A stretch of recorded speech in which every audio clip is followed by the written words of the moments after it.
Hello everyone! For today's video, mag-nature trip naman tayo. Tara at samahan nyo kami. Ang pupuntahan nga natin ngayon ay ang SG Farm ng Tupi, South Cotabato.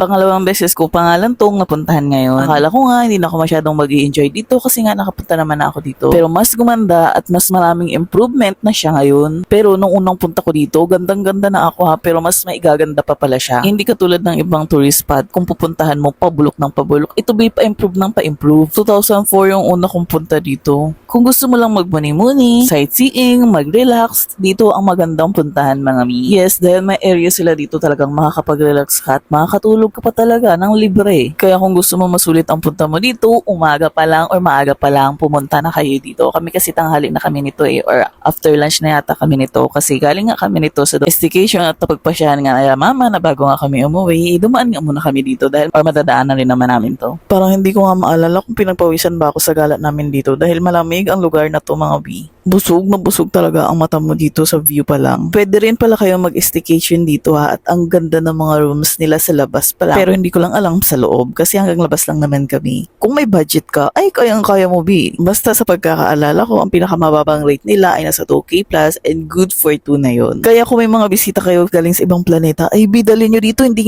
kayo mapapahiya. Basta kung nature trip or nature vibes talaga ang gusto nyo, dito kayo pumunta. Sa pagkakaalam ko, meron din silang mga activity dito pero konti lang. At isa na nga tong flying bee cab kung tawagin nila dito. Medyo mataas tong lugar na to kaya yung nasa harap ko na yan ay bangin na yan.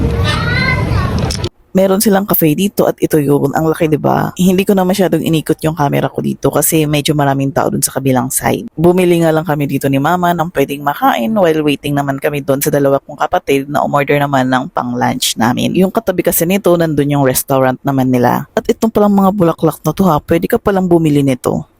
Pagungit. Bidra po. Shit.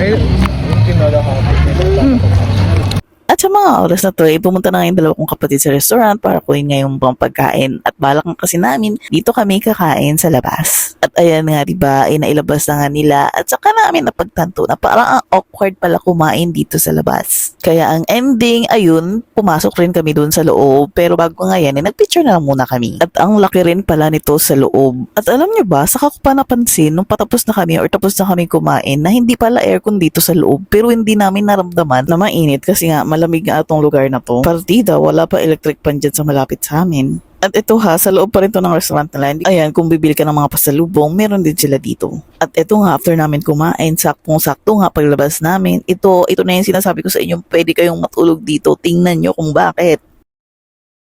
Sakto nga pagdaan namin dito, iisa lang yung tao. Kaya napagpasyahan namin sumilip kung ano bang pwedeng gawin dito. Ayan, pwede ka lang naman matulog or humiga dito. Walang limit sa oras hanggat gusto mo. Kahit dito ka na tumira, wala silang pakialam. Since katapos nga lang namin kumain, napagpasyahan namin magpahinga na nga lang rin muna dito. Pero ito, tingnan nyo, natulog sila. Literal na nakatulog sila. Siguro almost 1 hour din kami nagpahinga dun. And after nga namin magpahinga, umakyat nga kami dun sa malaking cafe.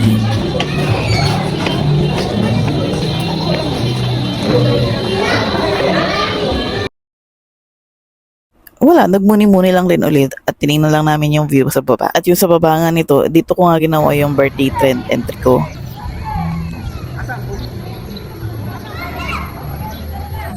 At ito nga yung mga cabin na to na nakikita nyo, dyan nga kayo mag-i-staycation kung plano nyo mag-overnight dito.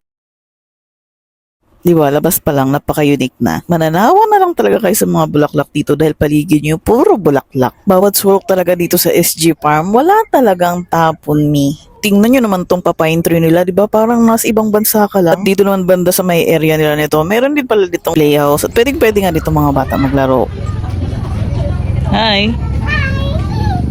Ayan, at meron nga rin pala sila ditong pool. Pwede ka dito maligo, pero may bayad. Pero kung dito ka naman naka-check-in or naka-staycation, walang bayad dyan. Free kayo maligo dyan. At papunta nga kami dito sa bar. Isa nga ito sa mga hindi pinapalagpas mga pupunta dito na hindi magpa-picture, talaga magpapa-picture ka dito pag pupunta ka dito. Diba? Kasi parang nasa ibang lugar lang ang vibes or nasa ibang country.